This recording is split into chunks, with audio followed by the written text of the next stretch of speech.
Hare Krishna, welcome all of you to Radha Giridhari temple. Every Saturday we have this event. There is Kirtan, there is class and there is Prasadam. So you all are welcome to join us. So today's topic of discussion is spiritual insights into conflict resolution. I'm sure everybody have had conflict in their lifetimes or probably will have in the future. So it's a part of our life, so we'll discuss on that. So before we start, we would like to pray to our teacher Srila Prabhupada, His Divine Grace A.C. Bhaktivedanta Swami Prabhupada, and to our deities here before we start to seek their blessings. Om Agyan Timirandhasya Jnananjana Shalakaya Chakshurun Militam Yena Tasmai Shri Gurave Namaha. Shri Chaitanya Manobhishtam Sthapitam Yena Bhutale Swayam Rupa Kadamayam Dadati Swapadantikam Vandeham Shri Gurau Shri Yuta Padakamalam Shri Gurun Vaishnavamscha Shri Rupam Sagar Jatam Sahagana Raghunathan Vitam Tam Sajivam Sadvaitam Savadhutam Parijana Sahitam Krishna Chaitanya Devam Shri Radha Krishna Padan Sahagana Lalita Shri Vishakha Vitamscha He Krishna Karuna Sindhu Dinabandhu Jagatpate Gopesha Gopika Kanta Radha Kanta Namostute Tapta Kanchana Gaurangi Radhe Brindavaneshwari Vrishabhanu Sute Devi Pranamami Hari Priye Bancha Kalpatarubhyascha Kripa Sindhu Bhaevacha Patitanam Pavanebhyo Vaishnavebhyo Namo Namaha Namao Vishnupadaya Krishna Presthaya Bhutale Srimate Bhaktivedanta Swami Niti Namine Namaste Saraswate Deve Gaurvani Pracharine Nirvishesha Shunyavadi Paschatya Deshatarine Jai Shri Krishna Chaitanya Prabhu Nityananda Shri Advaita Gadadhara Shivasadi Gaur Bhakta Vrinda Hare Krishna Krishna Krishna Hare Hare Hare Ram Ram Ram Hare Hare. So thank you all of you. I pay my respects to all of you for being here today at the end of the year.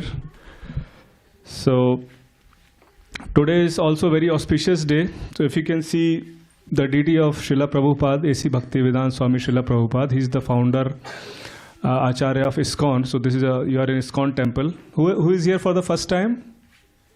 Okay. Okay. There are some visitors from Dallas. Yes, I met them. And so thank you for coming for the first time. What's your name? Jenny? Okay, welcome Jenny. So he's the founder of this temple, and we have like 800 temples like this all over the world. So he established, all of these temples. And today is the disappearance of his Guru Maharaj, His Divine Grace Srila Bhakti Siddhanta Saraswati Thakur Goswami Maharaj. So one of the important reasons that I am sharing this is because out of lot of instructions that his Guru Maharaj gave, one of the instruction was about how to handle conflicts.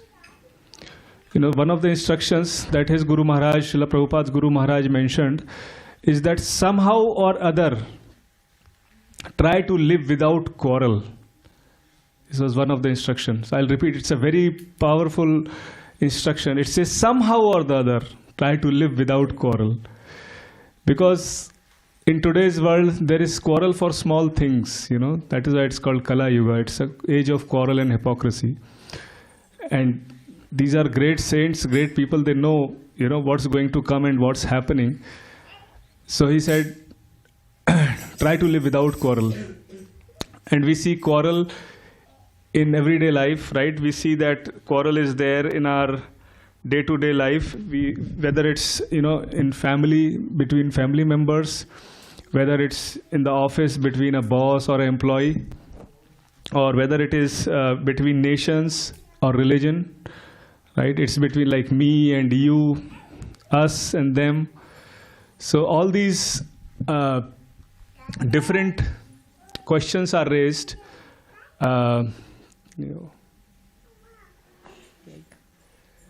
So all these different reasons are there, and there is one root of conflict.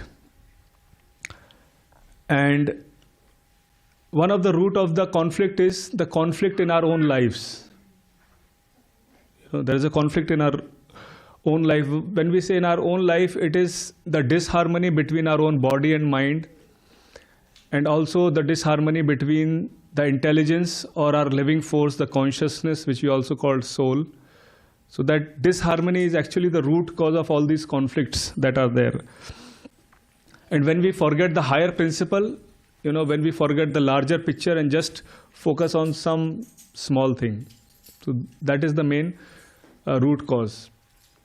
So how many of you had conflict in your life? Please raise your hand with somebody. Everybody. Those who are not raising the hand, don't think that I'll believe you. Right? So it's a part of life. And conflict actually, sometimes help us grow. Right? When that situation comes, we learn from it and then we grow from that. So conflicts are at times good for us. So one of the core reason for conflicts is our association, like people who are our friends who we associate with.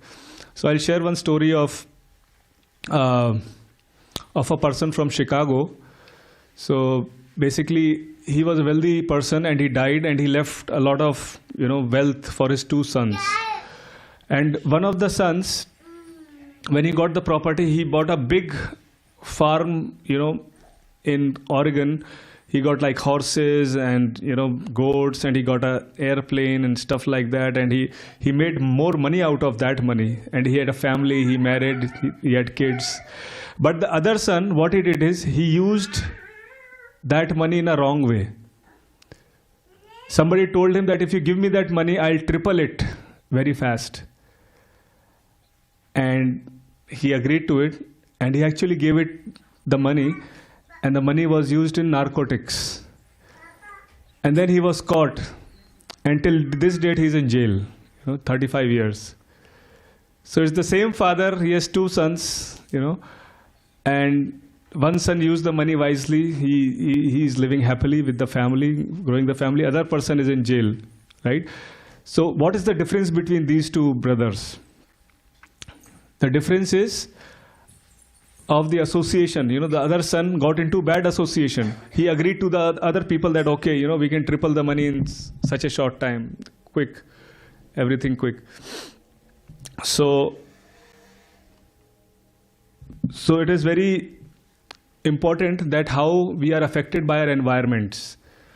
So we have to see that what our environment is, who our friends are, what we read, what videos we are watching on YouTube, or what books we are reading, what we are hearing, who are our closest friends on whom we trust a lot, right? So all these things actually make our consciousness, and that consciousness is reflected when we try to resolve a conflict or we get into a conflict, right? So it is very important to have a good association. That is why we are having these events at the temple, to discuss about Bhagavad Gita, to give that association, to give that positive environment and good learnings, so that we can have that consciousness to handle these things. So, and other story I wanted to share about conflict is of Columbus. So everyone knows who Columbus is, right? Who found? What did he do? Columbus? Found America. Found America, right? So, but Srila Prabhupada writes in one of the Bhagavatam in purports that Columbus did not discover America. America was already there. And that's right. America's already. He just came and told that America is here. So there was a student in one of the universities in US, and in the exam this question came that who discovered America? He never wrote the answer Columbus. He never wrote, and he actually failed because of that. He accepted to fail, and the reason was he belonged to the native, American Indians who were originally there. And he said, my great grandfathers and grandfathers used to live there, even before Columbus actually discovered it. So how can he claim that he discovered America? It was already there, and my whole family and lineage was living there. So he actually failed because of that, and which is right, And Prabhupada also writes in the purport that Columbus might have done some devotional service to Krishna, and that is why he got this credit that he discovered America. So, and obviously, when we do good karma, we also, receive in a reciprocal way. So here the example is very important to understand that actually, whatever we are able to do or, speak or eat or any activity that we are able to do, that is because of the grace of the Lord, right? So when somebody does good, can we just give credit to, Krishna and don't give credit to that person? No. We also give credit to that person and also understand it is coming by the grace of Krishna, right? So yes, Columbus did some activity, but we also understand that actually the tract of land was already existing by the power of the Lord, by God. And then, and yes, Columbus did discover, so he also gets that credit, right? So we have to understand that concept. So yes, it's another example of, conflict resolution. So when we discuss about conflict resolution, we also see that on a spiritual platform, we are connected via our consciousness, the living source, living force, which we also call the soul or the Atma. And all of us are actually connected to one Supreme Lord because we are parts and parcel of that, Lord. But in today's world, we see the tendency, whether you go to, professional. So I also work in IT industry for the last 20 years. I'm working there. And I'm sure all of you also, are like family members. So you also have experience working in, companies. So the tendency there is generally, let me push you down and let me get up. Is that right or wrong? Right? That is the general tendency. Everybody has experienced that. So, but what happens is, even in industries or organization, when people do that, they are not successful. Right? United we stand, divided we fall. So that principle is a spiritual principle that equally applies to professional life also. And it's just like, if you take example of your body, right? Your body has different parts. It has stomach, it has heart, it has liver, kidney, your tongue, and so many different parts are there in the body.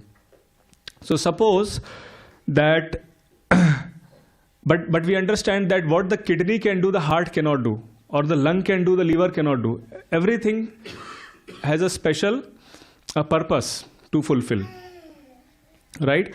So if the stomach thinks that, okay, I am getting the food, let me get the whole food. I don't want to, give credit to other parts of the body, whether it is the tongue or what is this, phagus. I am the controller. I want to grab everything. So will the body work? No, because the stomach is actually getting the food with the help of the tongue and through a channel which is connecting the mouth to the stomach, right? So every part has a value, and when everybody understands the value of other part, only then it can function properly, it can be happy. Otherwise, it will get frustrated if they want to enjoy on their own.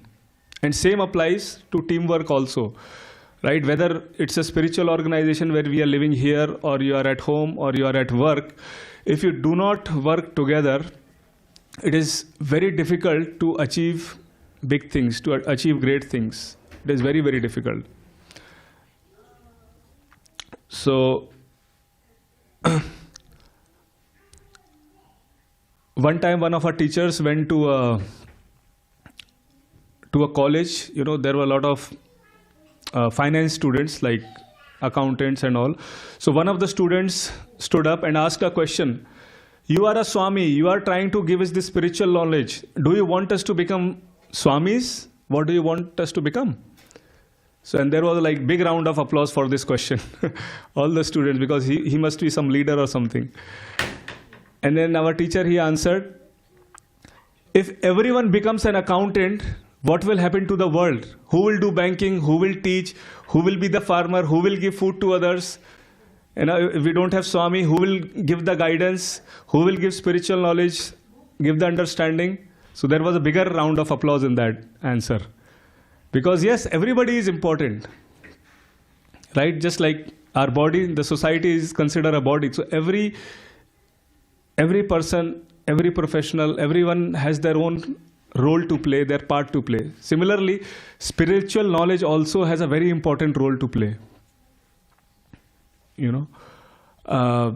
Because nowadays a lot of people are in anxiety, depression, tendencies to commit, activities which are not really good for them. So all these things are actually addressed through spiritual knowledge also. It gives the way, it gives the direction. And the root cause of all these problems is the ego only. If you go to the root, anxiety, depression, the root cause is the ego. Everything should go according to me, becoming a controller, the proprietor of every situation, everything. That is one of the root causes of ego. And if these body parts don't work together, don't work in harmony, then that condition is called disease. Right? So that's a diseased condition of life. And the ego is trying to deceive us that it's about me, even at the expense of others. So, we understood that the root cause is ego. And one of the important points also is, in our relationship, we also expect something from the other person, right? And when we expect something from others, we don't get it, obviously we get frustrated. But if we do get it, then what happens? We try to become arrogant and become condescending, right? So how can we resolve this? How can we begin to understand this problem? Is by actually finding unity within ourselves and connecting ourselves to the Lord, to a higher principle. And it begins to understand what is the higher principle in our life, what is the higher focus in our life. For example, in a relationship, like for example a married relationship or a loving relationship, generally the real love is based out of romantic attraction or compatibility or maybe expectations. But that is not real love. Real love is actually, because all these things can actually fade away with time. But real love is based on uniting at a higher principle. What is the higher principle that we are living for together? And this higher principle actually comes from the heart. It's not a principle coming out of your body, that bodily comfort or the sensual pleasures. It actually comes from your heart. So, and just like Gandhiji says, you have to be the change in the world that you want to see. So similarly, we have to change ourselves and put ourselves on a spiritual journey and find harmony within ourselves. That is very important. And in our culture, we actually chant the names, the mantras to connect ourselves. I'll discuss this later. But I just want to also explain that this word religion comes from the word religio. Religio means, can anyone tell the meaning of religio? Religio comes from the word to bind, right? To bind. To bind us to something supreme, to higher, like the Lord, for example. and harmonize our body, mind and words. That is the true meaning of religio.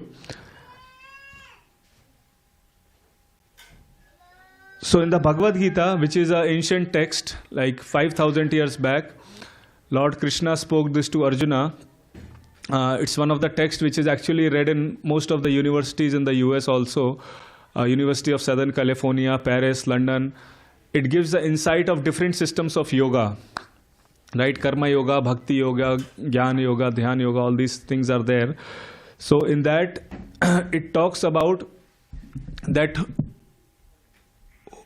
what is our real position? Who are we? Like, are we just this body or we are something else? So it talks about the soul, the consciousness, right?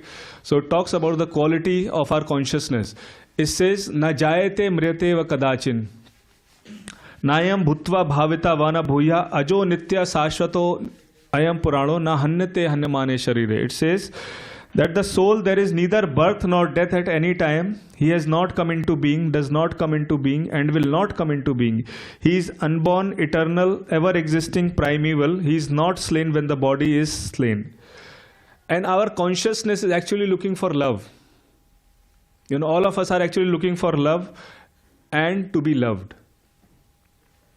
That is what all of us are looking for. And what is love based on? Love is actually based on true care. True care, loving relationship. That is what love is based on. And in the scriptures also it is said, Savai pumsa paro dharma yato bhaktir adokshaje ahyutuki apratiyata yayatma suprasidati. The supreme occupation for all humanity is that by which we can attain to loving devotional service unto the Lord. Such devotional service must be unmotivated, uninterrupted to completely satisfy the self.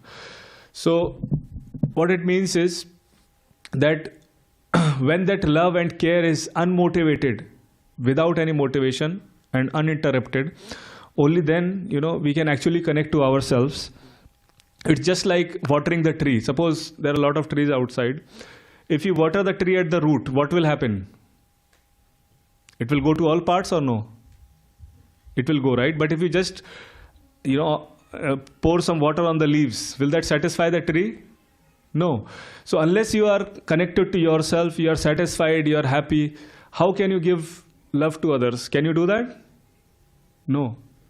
Can you fight hate with hate? No. You have to fight hate with love. Right? So we harmonize our soul with our supreme soul, and we harmonize everything and everyone. We also see nowadays there is a lot of conflict with the environment. There is environmental crisis. People say, there is so much of, pollution and this, that, so many things are there. But the true crisis is not in the environment. The true crisis is in the human spirit. When we are disconnected from God, we start to see differences, and because of arrogance, we have a desire to feel superior to others. Right? So, yes, there is so much of pollution, there is so much of things in the environment, but what is the root cause of that? The root cause is the greed within the hearts of people. Right? That is causing so much of things. So, it is important also to remove the pollution within our heart as well as outside. So, it should be worked conjointly, not just, one way. And Mother Teresa said that the biggest poverty in the world is not of the belly, but it is of the heart. Because the people are hungry for love. There are two kinds of poor people. One are the ones who don't have money. The other kind of poor people are those who are millionaires, billionaires, but they don't have love. They don't have somebody to share, care. They only have things. They don't have anyone to love or be loved, or whom they can love. So that is another kind of poor people.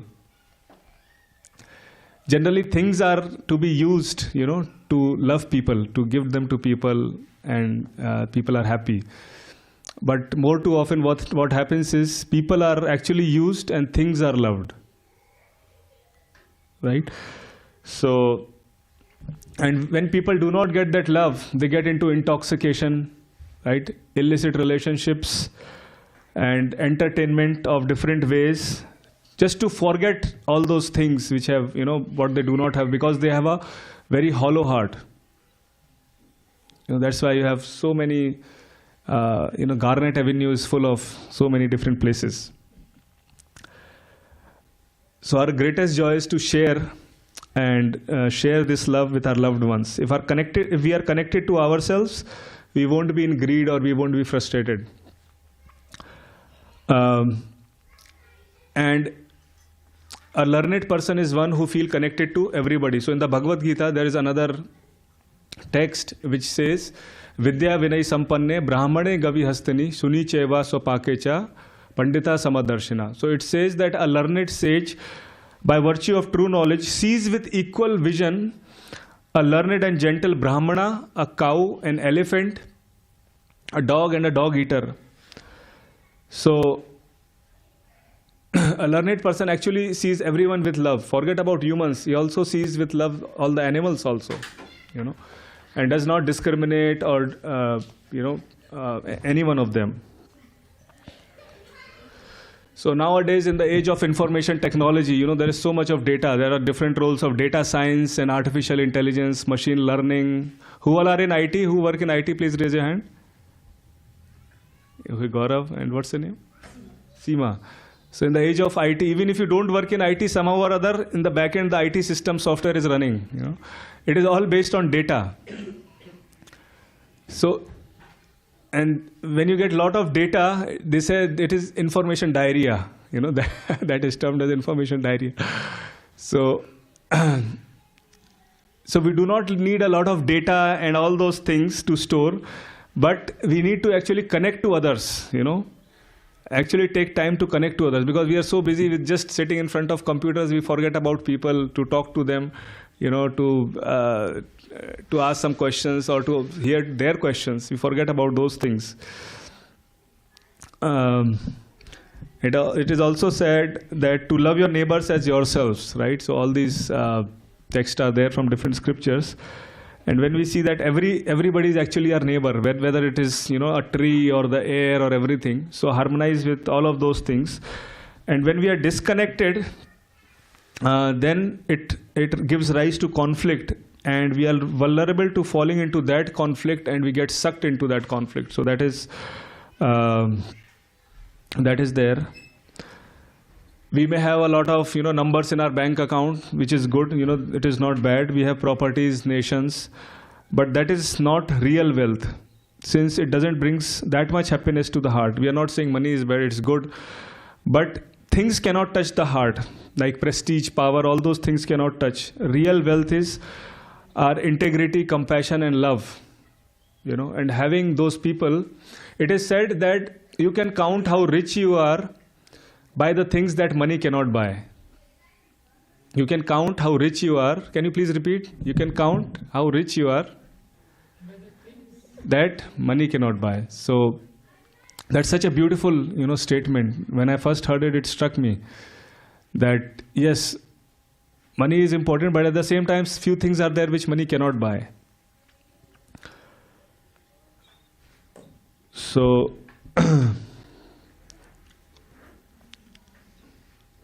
so I would also like to leave some time. I'll just finish quickly, so that I want to hear everybody's views also. So I just want to also share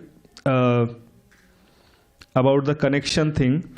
So when we are talking about connecting with ourselves, and with the Lord, so in our tradition, we chant this mantra. If you can see on the top, this Hare Krishna Maha Mantra. Hare Krishna, Krishna Krishna, Hare Hare, Hare Ram, Ram Ram, Hare Hare. So when we chant this mantra, we actually are able to connect our consciousness to the Supreme Consciousness, to the Lord.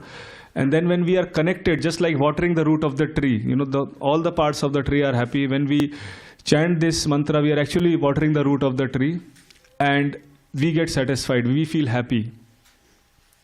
So this chanting is like the crying of a baby for the mother, to please engage in the service of the Lord. So that is the meaning. So when we chant this mantra, we are connected through these transcendental sound vibrations. And when we chant this mantra and we just hear, we feel that bliss and happiness. that actually brings satisfaction to our heart. And that satisfaction and love when we get, we can actually spread it throughout, and it will help us in any type of conflict resolution, as well as within ourselves or outside. So generally, you have conflicts within your family members, it can happen, or outside the family members, right? When it is outside, you are very much empowered. So yes, chanting this mantra will actually help us in every way.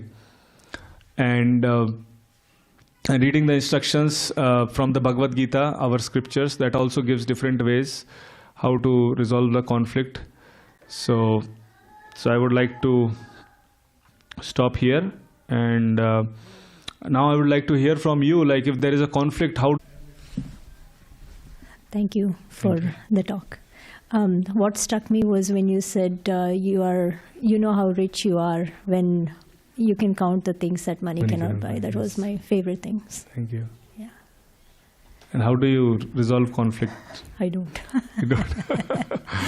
No, I think conflict resolution is a big part. I think most of the times when you try to avoid it, it's almost like what resists persists. So I think that's, but I'm going to use some of the things that you said. Thank you.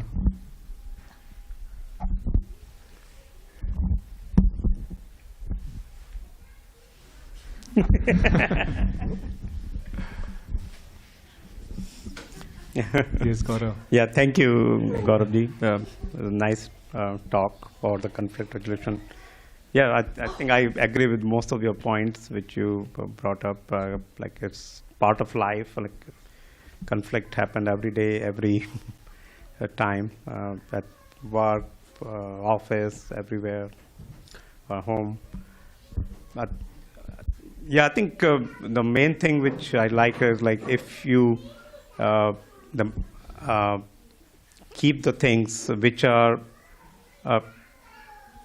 important rather than day-to-day matters that I have to keep aside my ego and for everything, and which doesn't even matter in long term.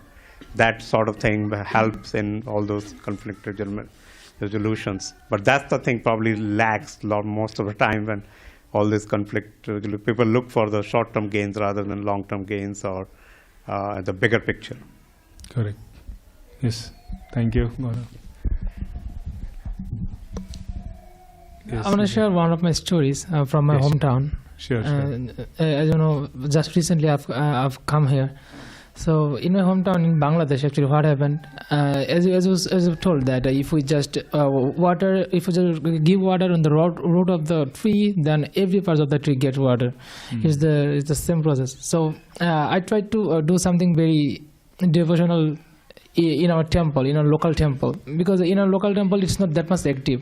Everybody just feeling like it's our duty to go there and do all the things and just come here. They don't feel love to deities, to Krishna. So I just try to make something very loving. And in our hometown, it's something like they don't know even the lighting festival, which we observe in the month of Damodar. So I arranged a lighting festival that time, and more than 750 devotees came here, and they all were just having the pure love for Krishna, because they celebrated something like this for the first time, and most of them came from very far away. And they didn't know even what the festival is, what is going to be happen. But they just understood that something is going to be happen very holy. We are just trying to serve to Krishna. So at that time, I guess like it's not all about money. Yes. It's something like to do for Krishna. Then it can make happy to everyone. Correct. Yeah. Thank you. Can you give to her? Ginny came first time. Thank you for sharing that. I guess the way I think of conflict resolution is how can you learn and grow in compassion. And to me, that's the right path out of no matter what your troubles are. Because if you learn to cultivate compassion through that process for yourself as well as for others, then you will always be on the right spiritual path forward. And it also reminds me of two things where when you're angry at other people and you're experiencing conflict, it's hard and definitely hard, but also that it is of your own creation, from your own karma. So it's a negative karma that you have to pay off, experience, and to learn and cultivate compassion as you move forward. And even if you may not have done it in the past, but the suffering is still there, and it's because that is all of everyone's spiritual paths to get to where they need to be, whether you call it nirvana or enlightenment. But we all have to learn those same things in our lifetimes. So that's where I'm at. Thank you so much. So, like she said, we deal with compassion when there is conflict. So, yeah, that's a very important quality. Thank you for sharing. Yes, Usha. So one thing that struck with me was a few months back, this was at work, we were under a lot of stress to finish a project within the deadline, and I was having constant clashes with one of my coworkers, and it was down to my lack of patience and, a consequence of the stress that I had to go through. But more recently, ever since I started coming to the temple, started to chant more rounds, and I've started to notice more patience in me. So Wow. I don't necessarily, I would say I would have a different interaction with my coworkers and colleagues, and it's much more relaxed and much more compassionate. So what you're saying does resonate with my personal experience, and I Wow. feel like if the change has to happen, it has to start from within. Wow, that's a proof. Please give him a big round of applause. Yes, very nice. Thank you for sharing. That was wonderful. Do you want to say anything? Yes, share, Prabhu, share. Please speak.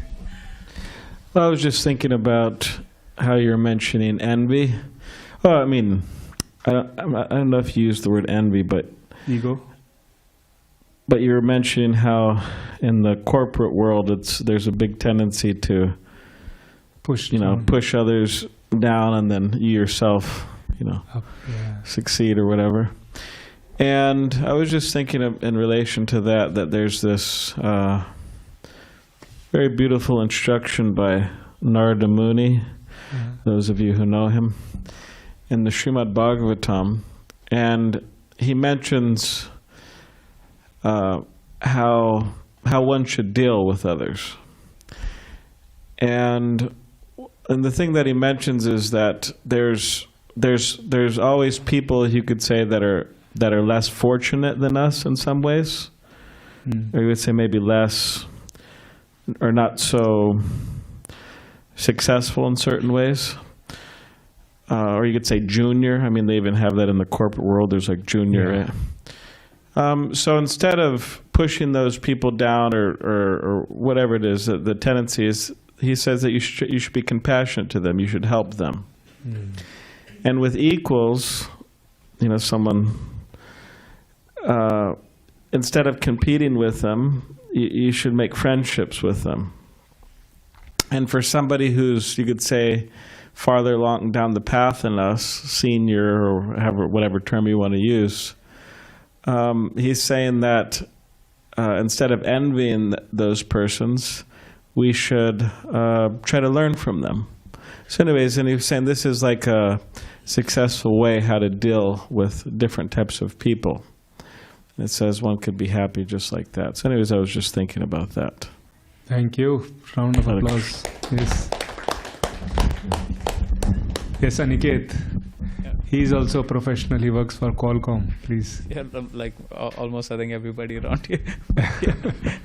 You can also share some conflicts in your team. Or Well, I yourself. mean, I'm kind of at a very junior level, so we call it petty discussions instead of conflict. But yeah, the way we work out conflicts is quite different. But yeah, this actually is helpful, probably, to understand that it's all basically like trying to connect is the main thing, whether it be through compassion or whether it be through what Balaram Prabhu just said about learning as peers. I think it all boils down to the way to resolve conflict. You basically do have some kind of connection with the person, and so like basically using that as a common ground, then resolving it. So yeah, that was an amazing talk, and it's my first time, so amazing talk, Prabhuji. Thank you. Yes, Anand. Or maybe, yes. Yes, you can speak first. Yeah, after that. I was thinking about the early example that you gave of association and how it makes sense to be in that good company, good association. So connected to that, I was also thinking that good association is definitely important, and it makes sense to strive. At the same time, it probably makes sense to develop some kind of a defensive shield against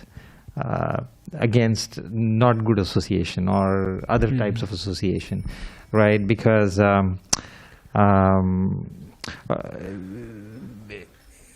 it could be construed as you're trying to run away from a situation. Now, I think that's a good thing to run away from bad situations, but at the same time, I think it makes sense to develop that, develop the strength to be able to pass through even bad situations, right, or bad company. Yeah, so I guess the willpower has to. It makes sense to develop that willpower. That's what I thought. Correct. No. So we just deal with negativity and we focus on the growth where we want to be, because the mind will go wherever we focus. So it's better to focus on what we want rather than what we do not want. Yes, can you give the mic to them? Thank you. What's your name? I didn't catch. Akshay. Akshay. And what's her name? Diana. Diana, would you like to speak first? Conflict resolution for me is, in a simple way, is talking out. As simple as that. Because I think, uttering to your ego and not speaking about it or not communicating in any way is not going to solve anything in this world. So communication is, I think, the mere way to. Correct. Yes. Especially for your professional relations, or even in your personal life, I figure out that to be the most important thing. Yes. But one way of avoiding conflicts is, I think, not landing into a conflict. So that cannot happen. that's not going to happen. That's very true. But there are certain ways you can avoid. Like maybe, let's say, counterratively, if I get it like 10 numbers, I can reduce it to 7 or 6. Yeah. Even that is good. Because then I'm saving my headache to deal with 4 others. Correct. I had one question to ask Guruji. You talked about a very simple thing is the most important thing you need to in a relation in general, whether it be with your parents or anyone or your loved ones, is loving the person for a principle. About anything. Yes. Can you throw a little word on what principle would mean in this terminology, and higher principle? How can one define that principle? Yes. Rather than setting the expectations, affection, mutual understanding, or rest of the things. So principle that I was trying to understand a little bit more about it. If you would. Yeah, I can give through an example. So suppose there is a married relationship, husband, wife are there. And in this case, let's suppose they have kids, right? And the husband and wife don't go well, they want to separate, right? But if they have kids, they have a higher principle that, our kids, we have to raise very nicely. We have to give them good education, good culture, good values. We have to raise them nicely. So based on that higher principle, they unite with each other. They do not accept, what other feels about them. They want to go in different directions. So although they want that, but because of the higher principle, for the sake of kids, they unite. That, okay, for the sake of kids, we will make this work. Right? So, my teacher, he gives this example, his parents wanted to separate, but he said that just because for us, the parents united, and then after a few years, they had such a nice, wonderful relationship. So that is one higher principle. Other higher principle, you can say husband, wife, or anybody, like this is spiritual community. So yes, there are conflicts everywhere. Here also there are conflicts, but everybody unites in serving the Lord. The most important thing is how well we can serve the Lord. When we can chant, when we can sing, we can prepare food. So that is the higher principle. There may be some details which we, talk about, but higher principle is that Krishna is in the center. We want to serve Krishna. So that is the higher principle. Thank you, Guruji. Hare Krishna. Anyone else remaining? Yes, Mata, you can. Yes, just last one. Okay, yeah, sure. Those who want, they can go. Yes, you were there, right? You want to speak? Sorry. I just leave it on Krishna. Yes. And many times conflict are like, if you want to take it as a conflict, if you, sometimes other people are, we don't know what stage they are, why they are angry, what is the issue. So if you just be calm and patient, many conflicts are resolved that way. Correct. Yeah, you don't have ego, right? That's when you are calm and patient. Yes, Yeah. that's so very if good you point. leave it like that, then like 99% it goes away. Correct. Yes, thank you for sharing. Anyone else want to share? Let him. You want to speak? What's your name? Would you like to speak? Okay, and what about you, Mata? You didn't speak. You want to share something? After that, you can take Anand. Hare Krishna. I just want to share that I think I agree to all the points, but the biggest which I resonate with is that ultimately, whatever happens, it is happening because of Krishna's will. Right, so there is something always we learn from that incident. So if we think like, though that maturity comes also at certain age, because initially when you are you are living a life, you are a teenage, you are in 30s, you are not that wise to think about it. But then when you look back in your 40s, you think that everything is happening because of the will of Krishna. So if any conflict happens, okay, you learn from that situation and then deal with compassion, and the communication is there. So I think all together it drills down again to when we serve Krishna, it just gives you that wisdom or maybe that patience to deal with all the conflicts. And in this life, because there would be challenges, all kinds of challenges, probably those are like tests which are taken by Krishna, or in a way. Correct. And we just here are playing the part. Thank you. Anjani Prabhu, would you like to speak something? Give it to him. Mike, can you give the mic to him? Yeah, he makes very strong points, so I want to hear from him also. This is a very, the whole Bhagavad Gita is about conflict. Yes. It starts with conflict, ends with conflict resolution. Yes. Okay. And the last sloka, if you look at the 18th chapter, the sloka is, give up all your sarva dharman parityajya mamekam saranam praja. Yes. That's one. And then he says, man mana bhakta mad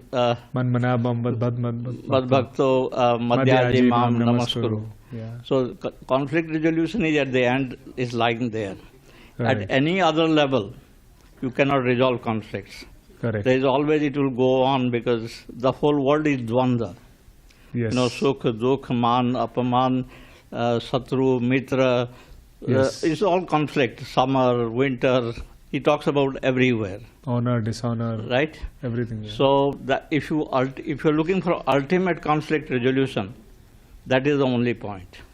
All the other conflict resolutions are local, in the sense that depends on the context specific, and also they are confined in time and space. So you cannot get out of that. You cannot become nirdvand unless you adopt that principle. But of course, all of these have validities, because if you are in a workplace, you are only talking about in a very specific environment. If you are in family, you are talking in a very specific environment. Yes. So I don't know what level the person is speaking looking for the conflict resolution. Thank you so much. So you can have prasadam outside, dinner will be being served outside, and from 8:15 to 8:30 the darshan will be open. So there will be kirtan also, so you can come join. Thank you very much. Srila Prabhupada ki jai. Anand Prabhu will talk after this. Yeah.